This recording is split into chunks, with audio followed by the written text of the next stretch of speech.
అర్ధరాత్రి కుక్కల అరుపులు ఒకటి కాదు రెండు కాదు. గ్రామంలో కుక్కలంతా ఒకటే రోదన.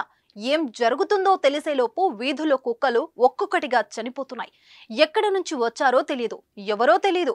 కుక్కలపై పగపట్టి వాటిని కాల్చి చంపేశారు. పాచవికంగా ఎలాంటి కనికరం చూపించకుండా మూగ జీవాలపై బుల్లెట్ల వర్షం కురిపించారు. తెల్లవారుజామున గ్రామంలో వీధి కుక్కలు రక్తపు మడుగులో పడి ఉండడం చూసిన గ్రామస్తులు షాక్ అయ్యారు. అన్ని రకాల చర్మ సమస్యలకు శాశ్వత పరిష్కారం ఈ శ్రీత 9281458181. మహబూబ్నగర్ జిల్లాలో చోటు చేసుకుంది ఈ దారుణం. అడ్డాకుల మండలం పొన్నకల్ గ్రామంలో గురువారం రాత్రి మూగ జీవాలపై కర్కశంగా ప్రవర్తించారు దుర్మార్గులు. వీధిలో తిరిగే కుక్కలపై తుపాకీ ఎక్కుపెట్టారు. 20 కుక్కలను కాల్చి చంపేశారు.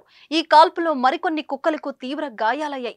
అర్ధరాత్రి దాటిన తర్వాత మాస్కులు ధరించిన 4 వ్యక్తులు కార్లు వచ్చి గన్తో కుక్కలపై విచక్షణ రహితంగా కాల్పులు జరిపారు.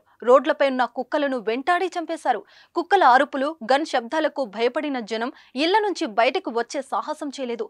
అయితే కాల్పులు జరిపిన దుండగులు ఎవరు, ఎందుకు కుక్కలను చంపారన్న విషయం మాత్రం తెలియరాలేదు.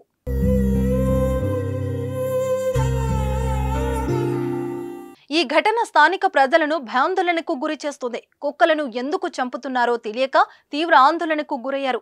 మరోవైపు తుపాకీ శబ్దాలతో బెంబలెత్తిపోయారు. బుల్లెట్ తగిలిన కొన్ని కుక్కలు అక్కడికక్కడే చనిపోగా మరికొన్ని గాయాలతో పరుగులు తీస్తూ రోడ్లపై చనిపోయాయి. ఈ ఘటనపై సమాచారం అందుకున్న భూత్పూర్ సిఐ రామకృష్ణతో పాటు వెటర్నరీ డాక్టర్లు సిబ్బంది సంఘటన స్థలానికి చేరుకొని పరిశీలించారు. చనిపోయిన కుక్కల శరీరంలో బుల్లెట్లను గుర్తించారు. కుక్కల కోసం తుపాకులు వినియోగించడం ఏంటని పోలీసులు సైతం ఆశ్చర్యానికి గురయ్యారు. కుక్కలను చంపింది ఎవరు, ఎందుకు చంపారనే దానిపై ఆరా తీస్తున్నారు. కేసు నమోదు చేసి దర్యాప్తు చేపట్టారు. మూగ జీవాలను విచక్షణ రహితంగా కాల్చి చంపడంపై ఆగ్రహం వ్యక్తమవుతుంది. కొన్ని సందర్భాల్లో మనుషులపై కుక్కలు దాడి చేయొచ్చు, తీవ్రంగా గాయపరచవచ్చు. కానీ ఈ విధంగా చంపడంపై జంతు ప్రేమికులు మండిపడుతున్నారు. అయితే కుక్కలను చంపడం వెనుక కథేంటి అన్నది మాత్రం ఇంకా తెలియడం లేదు. కుక్కల బెడద వదిలించేందుకే కాల్చారా లేదా వేరే కారణం ఏమైనా ఉందా అన్నది తెలియాల్సి ఉంది.